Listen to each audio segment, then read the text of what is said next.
Hello guys, మళ్ళీ ఇంకో రెసిపీతో మీ ముందుకు వచ్చేసాను. అదే కొబ్బరి పొడి. దీనికి కావాల్సిన పదార్థాలు తయారు చేసుకునే విధానం ఈ వీడియోలో చూసేద్దాం రండి. మీరు కూడా మీ ఇంట్లో ఈజీగా ప్రిపేర్ చేసేసుకోవచ్చు.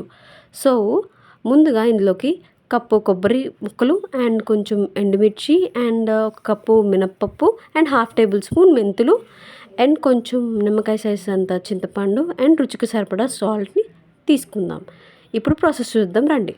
ఇప్పుడు 2 టేబుల్ స్పూన్స్ ఆయిల్ వేసుకుని అండ్ ఒక కప్పు మినప్పప్పు అండ్ హాఫ్ టేబుల్ స్పూన్ మెంతులు అండ్ మనం ఎండుమిర్చి, నేనైతే ఇక్కడ నా కారంకి సరిపడా నేను ఎండుమిర్చి తీసుకున్నాను.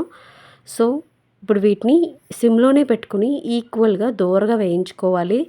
అన్నీ ఈక్వల్గా వేగుతాయి సిమ్లో పెట్టుకుంటే. అండ్ ఆయిల్ కూడా యాడ్ చేసాం కాబట్టి ఈవెన్గా వేగుతాయి అన్నమాట. సో ఇలా చూసారు కదా, వీడియోలో చూపించినట్టు ఇలా కొంచెం బ్రౌనిష్ రాగానే స్టవ్ ఆఫ్ చేసుకుని పక్కన పెట్టేసుకుందాం.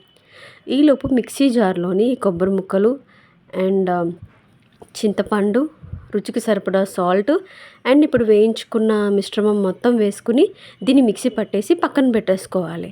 మళ్ళీ బాండీ పెట్టుకుని ఇందులోని కొంచెం ఆయిల్ వేసుకుని అందులో ఆవాలు చిటపటలాడి వేగాలి.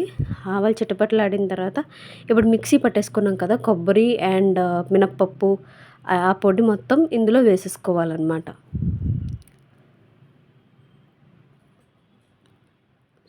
ఇందులోకి కలర్ కోసం కొంచెం కారం యూస్ చేశాను.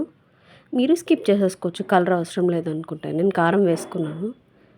అండ్ చూసారు కదా, ఒక 2 మినిట్స్ సిమ్లోనే దీన్ని అలా రోస్ట్ చేసుకోవాలన్నమాట. మాడకూడదు, అలా తిప్పుతూనే ఉండాలి. అందుకే సిమ్లోనే పెట్టుకోమంటున్నాను.